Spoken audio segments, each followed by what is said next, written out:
नमस्कार, मैं हूं मृत्युंजय कुमार झा और आज हम आपको बताएंगे गोल्ड पर दो बड़ी रिपोर्ट और किस तरह से दो अंतर्राष्ट्रीय निवेशक गोल्ड के मुद्दे पर बढ़ गए हैं। एक रिपोर्ट गोल्ड में तेजी की है, बड़ी तेजी की रिपोर्ट है, और दूसरी रिपोर्ट गोल्ड में गिरावट की है, यानी ज्यादा तेजी की नहीं है। इस पर हम बात करेंगे, लेकिन सबसे पहले बात करते हैं बम्पर कॉल की। कहां पर आपके लिए कमाई के सबसे बेहतर मौके इंट्राडे में होने वाले हैं, ये हम आपको बताने जा रहे हैं। पहली कॉल है आज की, जहां पर आप ट्रेड कर सकते हैं कॉपर। एसएमसी कॉम्प्रेट का मानना है कि 315 के स्तर पर आप बाई करिए, 320 का टारगेट होगा, 313 के स्तर पर आप स्टॉप लॉस लगा सकते हैं। दूसरी महत्वपूर्ण कॉल, जहां पर आप कारोबार करके मुनाफा कमा सकते हैं, सोयाबीन 4020 पर आप बेचें, लक्ष्य होगा 3970 का, 4040 के स्तर पर आप स्टॉप लॉस लगा सकते हैं। और इसके अलावा एक और महत्वपूर्ण कॉल, जहां पर आप कारोबार कर सकते हैं क्रूड, और क्रूड में 3050 पर बाई करिए 3120 के टारगेट के लिए, लेकिन 3009 के स्तर पर स्टॉप लॉस लगाना आपके लिए ज़रूरी है। ये कुछ महत्वपूर्ण कॉल है जहां पर आप ट्रेड कर सकते हैं। मार्केट में ट्रेड करिए, लेकिन स्टॉप लॉस ज़रूर लगाइए। चलिए आप आगे बढ़ते हैं और सबसे पहले बात कर लेते हैं WGC की एक महत्वपूर्ण रिपोर्ट की। WGC का ताज़ा अनुमान यह है कि भारत में जनवरी मार्च में गोल्ड की डिमांड 39% कम हुई है। ये बात WGC ने अपनी ताज़ा रिपोर्ट में कही है। और Q1 में 60 साल के निचले स्तर पर गोल्ड की डिमांड यहां पर देखने को मिली है। ज्वेलर्स की हड़ताल और ऊंची कीमतों से डिमांड में कमी आई है। बेहतर मानसून से आगे भारत में सोने की मांग बढ़ेगी, ये एक पॉजिटिव बात डिमांड को लेकर कही गई है। बातचीत के लिए हमारे साथ 4 एक्सपर्ट हैं। हमारे साथ वंदना भारती है एसएमसी कॉम्प्रेट की, हमारे साथ फैयाज हुदानी है कोटक कमोडिटी के, हमारे साथ फोनलाइन पर एडलवाइज की रिनिशा चेनानी है, और साथ ही हमारे साथ हैं चिराग मेहता क्वांटम गोल्ड फंड के सीनियर मैनेजर।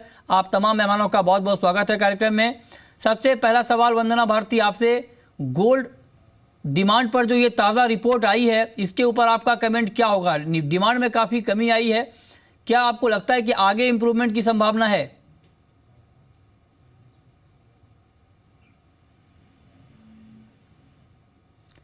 लगता है वंदना भारती से हमारा संपर्क नहीं हो पा रहा है।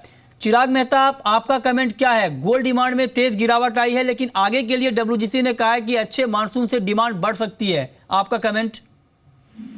जी, डिमांड में गिरावट है, फिजिकल डिमांड लो है, बिकॉज अपने यहाँ पे जब भी वॉलेटिलिटी देखी जाती है तभी डिमांड हिट होता है। प्राइसेस 25,000 के आसपास थे, सडनली जंप हो गए 29-30,000 हो गए हैं। तो ऐसे वॉलेटिलिटी में प्राइसेस डिमांड हमेशा हिट होती है। Another factor we have to see is what is the quantity of smuggled gold that is coming in. There was a report by ANZ which said that about 15% of the demand has been translated into illegal forms. अभी वो quantify करे तो demand इतनी hit नहीं हुई है। सो we'll have to assess both these situations and I think demand will pick up going forward. Okay, तो चिराग मेहता, ऐसे में क्या लगता है आपको, जो लोग गोल्ड में निवेश करना चाहते हैं उनके लिए अच्छा मौका आ रहा है? आगे आप अप ट्रेंड देख रहे हैं, ETF का परफॉर्मेंस आप कैसा देख रहे हैं? जी, डिमांड ये लेवल की बात करें तो these levels are good levels given that price outlook अभी भी पॉजिटिव लग रहा है। ये लेवल पे या एनी मीनिंगफुल पुल बैक्स आएंगे अगर, बिकॉज वॉलेटिलिटी रहेगा, because people will try to assess, investors will try to assess the impact of Fed rate hike, अगर होंगे नहीं होंगे, there will be volatility. So वो वॉलेटिलिटी का फायदा उठा के एनी मीनिंगफुल पुल बैक्स पे लोग बाय कर सकते हैं, बिकॉज आउटलुक जो भी है अभी भी पॉजिटिव लग रहा है। बिकॉज सेंट्रल बैंक्स का पॉलिसीज देखें, there is a big backlash coming in. Europe और जापान में डिमांड देखें तो बहुत इंक्रीज हो गई है। That really tells you that negative interest rate जो भी पॉलिसी सेंट्रल बैंक की है, they are not working and people are increasingly getting worried. ठीक है, हाँ। रेनिशा, पॉजिटिव है। ठीक है रेनिशा, गोल्ड पर दो बड़ी रिपोर्ट आई है। एक बिलियनियर इन्वेस्टर हैं गोल्ड के पॉल सिंगर, उनका ये कहना है कि गोल्ड में जो तेजी आई है हाल के दिनों में ये महज शुरुआत है, आगे बड़ी तेजी आ सकती है। जबकि गोल्डमैन का ये कहना है कि गोल्ड में बड़ी तेजी संभव नहीं है, क्योंकि अमेरिका में ब्याज दरें बढ़ सकती हैं। इन दोनों रिपोर्ट्स के बीच जो लोग गोल्ड में ट्रेड करना चाह रहे हैं उनके लिए आपकी राय क्या है? जी, मैं ये कहना चाहूंगी कि गोल्ड में भले ही इंडिया में डिमांड कम रही हो, इम्पोर्ट्स कम रहे हो, पर आप फिर भी देखेंगे कि फर्स्ट क्वार्टर में गोल्ड की प्राइसेस 16% रैली हुई थी। एंड अगर आप ईयर टू डेट देखेंगे फर्स्ट 4 मंथ्स में 20% जितना रैली हुई है प्राइसेस। तो शॉर्ट टर्म में जो इंडिया में हो रहा है it was purely because of jewellers की जो हड़ताल थी, इस वजह से हम देखा कि इतनी डिमांड नहीं रही थी। बट ओवरऑल आप देखेंगे तो 2016 में इंडिया में अगेन मोर देन 900 टन का इम्पोर्ट हो सकता है गोल्ड में, तो overall demand would be robust. दूसरी बात जो आप कह रहे हैं कि ये बिग इन्वेस्टर्स जो है अभी भी एंड सेंट्रल बैंकर्स हैं वो अभी भी गोल्ड में निवेश करना काफी पसंद कर रहे हैं, बिकॉज जो दूसरे एसेट्स हैं गवर्नमेंट बॉन्ड डील्स या इंटरेस्ट रेट सब आपको बहुत ही कम ब्याज दर दे रहे हैं, 0% से कम दे रहे हैं। तो नेगेटिव इंटरेस्ट रेट सिनेरियो में हमेशा गोल्ड अच्छा परफॉर्म करता है। So I would say yes, gold perform करेगा आगे चल के। ठीक है, चिराग मेहता, आप ETF को, फंड को क्लोजली ट्रैक करते हैं। गोल्डमैन का ये कहना कि बड़ी तेज़ी संभव नहीं है और गोल्डमैन का ये अनुमान है कि गोल्ड की कीमतों में एक सीमित तेज़ी यहाँ पर दिखेगी, जबकि जो पॉल सिंगर हैं वो कह रहे हैं कि जो गोल्ड में तेज़ी आई है ये महज शुरुआत है, आगे बड़ी तेज़ी के आसार हैं। आपका कमेंट क्या होगा फंडामेंटल को देखते हुए, गोल्ड आउटलुक के ऊपर आपका कमेंट क्या है? जी, गोल्डमैन का जो कहना है कि ज़्यादा आगे अपसाइड नहीं दिख रही है, although they have increase their target levels, but हमारा मानना है कि डाउन साइड यहाँ से बहुत कम है, पॉजिटिव ज्यादा है गोल्ड के लिए। स्ट्रक्चरली और फंडामेंटली डायरेक्शन जो है वो पॉजिटिव लग रहा है हमें। So we will be more in line with Singer because we think the central bank have hit the ball.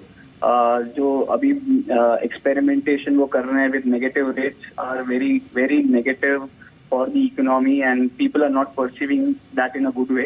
So Europe और जापान में जहाँ नेगेटिव इंटरेस्ट रेट्स देखे जा रहे हैं वहाँ पे demand has been very very high.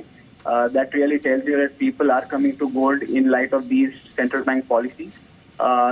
As far as Fed is concerned, we expect them to raise interest rates twice this year. One will be maybe June or September and one maybe at the end of the year. And despite that fact, we think that real interest rates will continue to remain negative even in the US. There are also chances of renewed QE coming in the US. They will not go towards negative interest rates, but they may launch a QE down the line. So all these factors, looking at it, our view is very, very positive on gold. Okay. वंदना भारती भी हमारे साथ हैं SMC कॉम्प्टेट की। वंदना, तमाम fundamental हमने discuss किए यहाँ पर, लेकिन अगर इंट्राडे ट्रेडर को गोल्ड में आज ट्रेड करना हो, 65 रुपए नीचे है गोल्ड, तो आपकी कॉल क्या होगी इसके ऊपर? मुझे लग रहा है मृत्युंजय, यहाँ पे प्राइसेस जो है वो थोड़ा सा यहाँ पे करेक्ट होने चाहिए एक फ्रेश बाइंग से पहले। तो यहाँ पे फिलहाल मुझे लग रहा है कि अगर 29,900 का रेट मिलता है तो 29,650 का जो भाव है वो हम यहाँ पे देख सकते हैं। स्टॉप लॉस जो होगा वो 30,000 का। मैं सारे डिस्कशन सुन रही थी और मैं एक चीज़ यहाँ पे बोलना चाहूँगी कि इन्वेस्टर्स जो हैं वो वेल इन्फॉर्म्ड है। जब बहुत तेज़ी से गोल्ड में तेज़ी आ रही थी तो इन्वेस्टमेंट बाइंग बढ़ रही थी और ETF में या हेज फंड्स ने पैसे यहाँ पे लगाए थे। और अगर यहाँ पे आगे इंटरेस्ट रेट कट होने की बात हो रही है, अगर ये होता है सेकेंड हाफ ऑफ 2016 में और प्राइसेस गिरते हैं तो मुझे उम्मीद है वहाँ पे फिजिकल बाइंग बढ़ेगी। सो एनीवे मुझे लग रहा है कि 2016 में गोल्ड जो है अपसाइड की तरफ ही ट्रेड करेगा और $1,400 का जो मार्क है वो टच कर सकता है। जी, आपकी कॉल फैयाज उदानी आज के कारोबार के लिए बिल्कुल इंट्राडे पॉइंट ऑफ व्यू के लिए चांदी के ऊपर क्या होगी? जी, चांदी के ऊपर नीचे की लेवल पे मैं बाय रेकमेंड करूंगा। 40,900 40,920 के स्तर पर इसे बाई कर सकते हैं। 41,300 तक का इसका टारगेट रहेगा और स्टॉप लॉस जो है वो 40,709 रुपए का रहेगा। ठीक है। गोल्ड पर एक और महत्वपूर्ण खबर है। पिछले 5 साल में निफ्टी के मुकाबले गोल्ड का परफॉर्मेंस सबसे बेहतर रहा है। करीब 85% का मुनाफा गोल्ड में मिला है, जबकि निफ्टी में इस दौरान करीब 47% की तेजी आई है। यानी गोल्ड ने आउट परफॉर्म किया है और न सिर्फ निफ्टी को बल्कि तमाम कमोडिटीज के मुकाबले भी गोल्ड में ज़्यादा रिटर्न यहाँ पर मिला है। ऐसे में लॉन्ग टर्म व्यू अगर अपनाना हो चिराग मेहता गोल्ड के लिए, क्या लंबे समय के लिए गोल्ड में एक बड़ा परसेंटेज आपको लगता है कि इन्वेस्टमेंट करना चाहिए?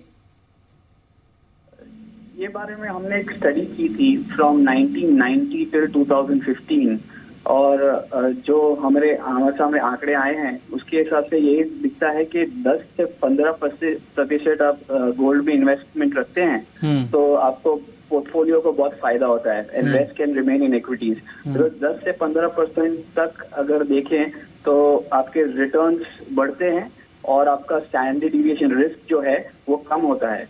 So we always recommend investors to hold a 10 to 15% allocation in gold. ज्यादा ये 5 साल का पीरियड आप देखते हैं तो 5 साल में things can be very different. कौन सा एसेट कौन से साइकिल से जा रहा है, that determines that.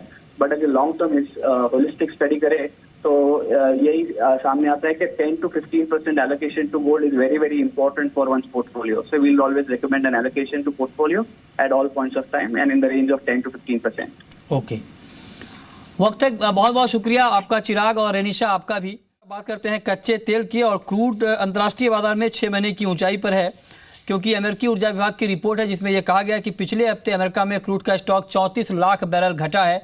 Vandana Bharti, crude में करंट मार्केट प्राइस पर आपका व्यू क्या है? मृत्युंजय, ओवरऑल क्रूड में तेजी है और मुझे लग रहा है कि तेजी रहेगी भी, लेकिन आज के मार्केट में मुझे लग रहा है कि थोड़ी सी प्रॉफिट बुकिंग यहाँ पे आ सकती है.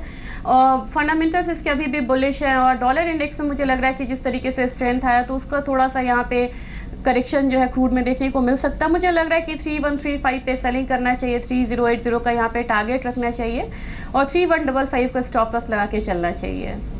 ओके, फैयाज आपकी कॉल क्या होगी क्रूड के ऊपर? जी, मैं भी बाई में ही रहूँगा. 3050 के स्तर पर इसे बाई कर सकते हैं. 3120 का इसका टारगेट रहेगा, और स्टॉप लॉस जो है वो 3009 रुपये का रहेगा. ओके, नेचुरल गैस के ऊपर आपकी कॉल वंदना भारती बिल्कुल इंट्राडे के लिए क्या होगी? मुझे लग रहा है कि ये कमोडिटी धीरे धीरे इसने बहुत अच्छा परफॉर्मेंस दिया है, और अपसाइड मोमेंटम इसमें अभी भी है. यहाँ पे 144 के लेवल पे मैं यहाँ पे बाइंग की सलाह दूंगी. 146.5 या 147 का लेवल आ सकता है यहाँ पे. जो स्टॉप लॉस यहाँ पे रहेगा वो 143 का रहना चाहिए. मेटल में लगातार उतार चढ़ाव का रुख बनता हुआ दिख रहा है. फैयाज, आज के लिए मेटल में अगर ट्रेड करना हो तो कौन कौन से काउंटर आपको इंट्राडे के लिए ज़्यादा अट्रैक्टिव दिख रहा है? जी, मेरी पहली पिक रहेगी कॉपर. गिरी हुई मार्केट है, पिछले 2 दिन के अंदर कंसोलिडेट कर रही है. मुझे लगता है कि और शायद कुछ वक्त ये कंसोलिडेट हो, लेकिन एक जो ब्रॉड रेंज मुझे दिख रही है प्राइस की वो 319 से लेके 311 तक की दिख रही है. तो इस वजह से मैं ऊपरी लेवल पे 317 318 के अगर भाव आते तो वहां पर शॉर्ट के लिए जाऊंगा. 313 से लेके 311 तक का इसका टारगेट रहेगा. ओके, वंदना भारती आपकी टॉप पिक क्या है मेटल्स में इंट्राडे में? मृत्युंजय, आज और कल जो डेटा है यूएस से वो थोड़ा सा पॉजिटिव आने की उम्मीद है, तो मुझे लग रहा है कि थोड़ा सा यहाँ पे बाउंस बैक आ सकता है बेस मेटल काउंटर में. तो जिंक में भी मुझे लग रहा है कि यहाँ पे बाय कल भी अच्छी मूव थी और एक अच्छी बाय आ सकती है यहाँ पे. 126.5 के लेवल पे रिकमेंड करूंगी बाइंग. 128 का टारगेट होगा. जो स्टॉप लॉस होगा वो करीब 126 का होगा यहाँ पे. ठीक है, आगे बढ़ते हैं. बात अब चने की, और चने की कीमतों में हाल के दिनों में जोरदार तेजी आई है. आज के कारोबार में थोड़ी सी नरमी है, लेकिन 5700 के ऊपर मार्केट अभी भी सस्टेन कर रहा है. फैयाज, जिस तरह से चने के मार्केट ने रफ्तार पकड़ी है हाल के दिनों में, क्या आपको लगता है कि ऐसे में मीडियम टर्म में 6000 का लेवल बहुत दूर नहीं है चने में?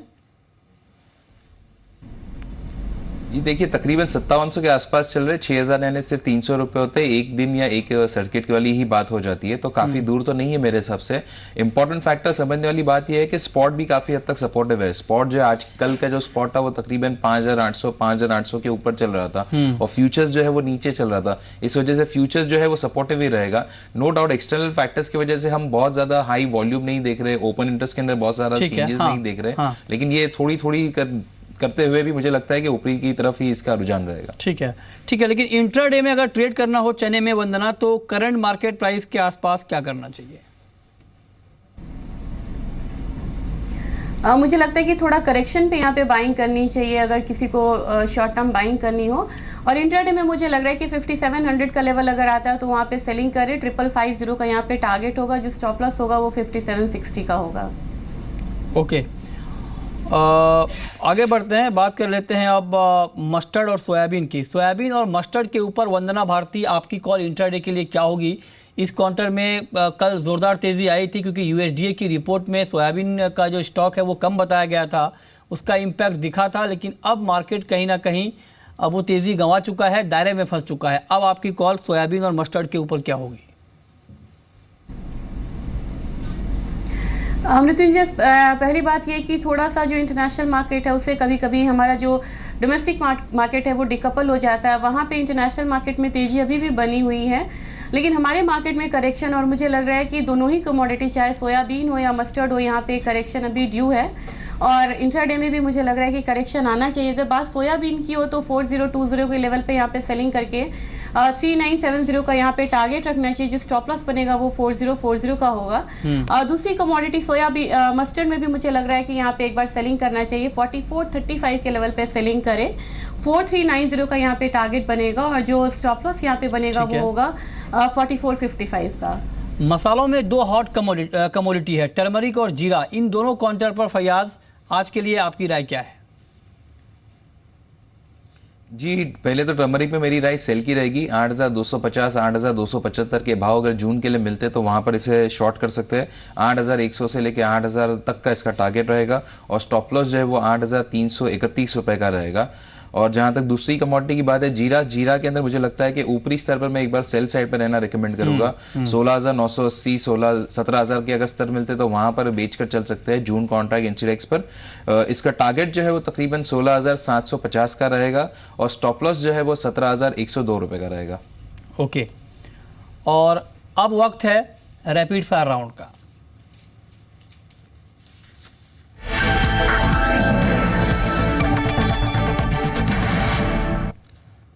फैयाज, आपकी पहली कॉल क्या होगी? जी मेरी पहली रिकमेंडेशन क्रूड रहेगी। 3050 के स्तर पर इससे बाई करें। 3120 का इसका टारगेट रहेगा और 3009 का इसका स्टॉप लॉस रहेगा। आपकी कॉल आज के लिए वंदना। मुझे लग रहा है कि कॉपर में बाइंग यहाँ पे कंटिन्यू रह सकती है, तो 315 के लेवल पे बाइंग करके 320 का यहाँ पे टारगेट रखना चाहिए। जो स्टॉप लॉस है वो 313 रुपए का बनेगा। आपकी आखिरी कॉल फैयाज। जी सोयाबीन 4070 के लेवल पर बेचे। टारगेट जो है 3970 का रहेगा और स्टॉप लॉस जो है वो 4131 रुपए का रहेगा। ओके, बहुत बहुत शुक्रिया फैयाज आपका और वंदना भारती आपका भी इस पूरी जानकारी के लिए।